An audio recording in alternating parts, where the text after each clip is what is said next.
high school. We were in the same English class, but we never went out. We just used to talk to each other and say, "Hi, how are you?" And from there, I went to work for, after we graduated together in 1942, January 42. After that, I went to work for Carpens, a delicacy grocery store, where they had all kinds of fishes and things. And I went out with Shirley Carpen, which was the daughter, the youngest. And after that, I went and got a job at Curtis Wright. And then in the evening, we used to get together, and Mom used to get together, and we used to play ping pong. And one day, I walked up the stairs, and he was leaving, and she used to say, see him off in the front door, and I was out, and they wanted a drink, so I went up thinking nothing of it, because I figured seeing him out the front door. But she was seeing him out the back door, and they were kissing goodnight. Don't I get a good night kiss too? And so what do you think happened after that? That kiss finished me, and from then on, I asked her for a date. And she asked her mother. You asked your mother, what'd your mother say to you? She said, well, everything is fair in love and war. And so from then on, we dated.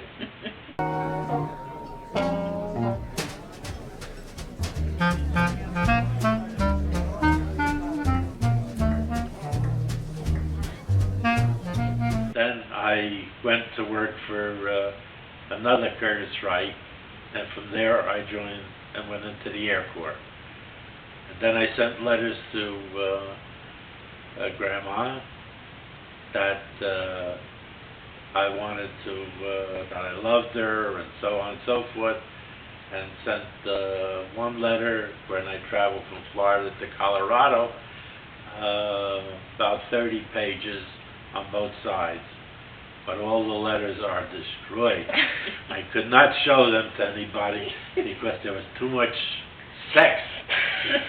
I sound a really sexy guy now. But what do you expect when you get old? You can say whatever you want. And then my folks said, well, you can't get married. You're too young. I says, well, I'm 21 now. I can do whatever I want. And so I proposed, and we came home and on furlough, and we got married in 1944.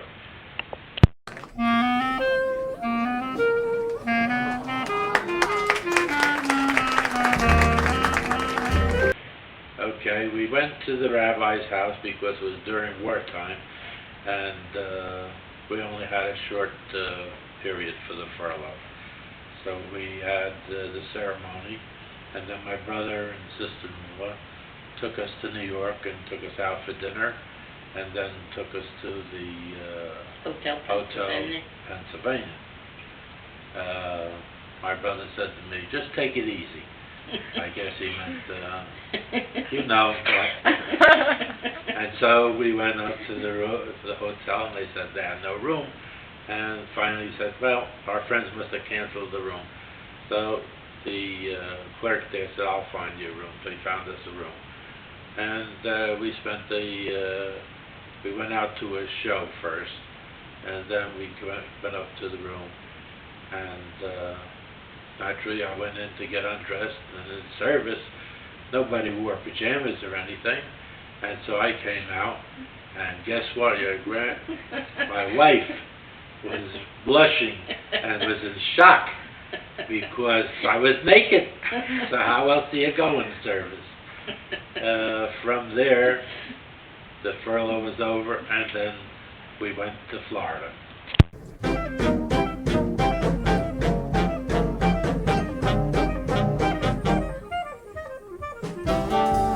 Well, we went to Florida, and I didn't tell Gloria that we didn't have any rooms or anything, So we went to the hotel, and the hotel said they were booked. And I said, well, where are we going to stay?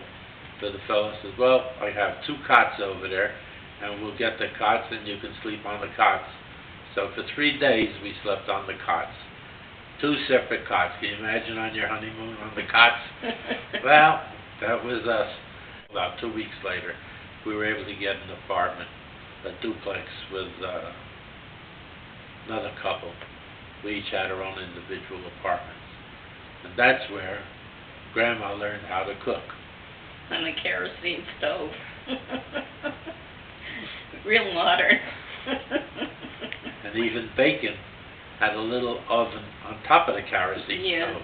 And it's a little square. And to make heat for the apartment, we had a fireplace.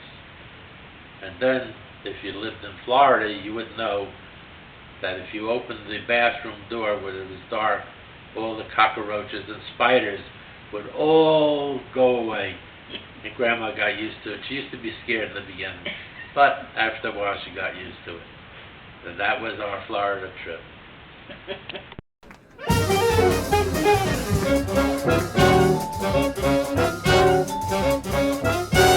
When we lived on Montgomery Street, Aunt Barbara was born, and from there, when we moved to 8th Avenue, and that's where Linda was born. And from there, I used to go to work at night and come in the morning to try and sleep. Yeah, that was a little hard to do. Linda cried a lot. So I didn't get too much sleep, but that's okay. I still love her, and I love Barbara too. And we've gone through a lot, and I hope they've all learned a lot, and we love everybody.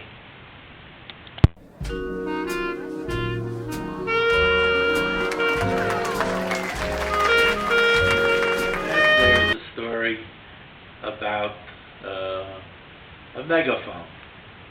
We had a cheerleader. Linda was the cheerleader.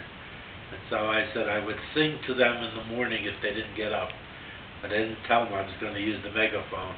So I used to use the megaphone, and boy, that woke them up, because they didn't like my singing. And I'm not going to sing for you people, because I don't want everybody to leave.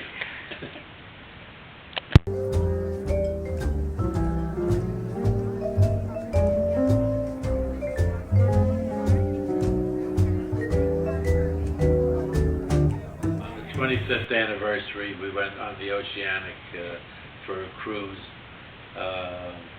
We had a good time there. We were the first ones up to dance, and nobody got up on the floor. Many times we went to fairs too, where we were invited when I was in business. And one affair we went to was a bar mitzvah, and we were invited there. Of course, they were customers of mine, and we were the only ones that got up on the floor to dance. Every time the band would start to play, we would get up to dance. So we were called the Dancing Ramers. And everybody gave us a hand every time we got up on the floor. Also, when we were with our poker group, we used to go up to the mountains.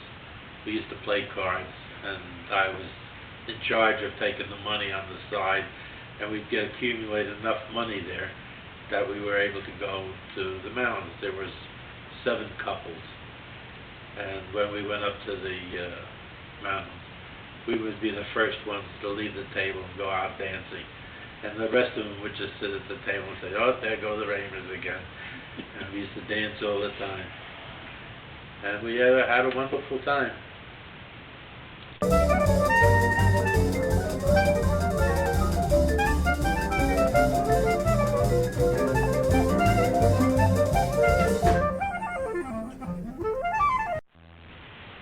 Okay, I'll give you a few things for advice to stay married for 65 years. It's very tough because the young people today don't believe in keeping the marriage going. What you have to do is you have to talk to each other. Never go to bed mad. That was one thing that we learned. That when you're in go to bed, you should always be happy. Forget about whatever happened, and always talk things out. If you get angry, then try to get together. Don't let it simmer. Make it feel better. And you want to know why I like her? Because she's very sexy. And that's a good way to look at your wife and make her feel.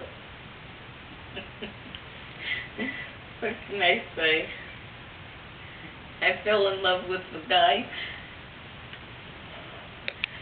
People were taking bets that it wasn't going to last. And we go to the cemetery, and I stop at their graves, and we're still together. I'll tell you, the one kiss that she gave me, that finished me, and that was it. And from then on, we've been very, very happy.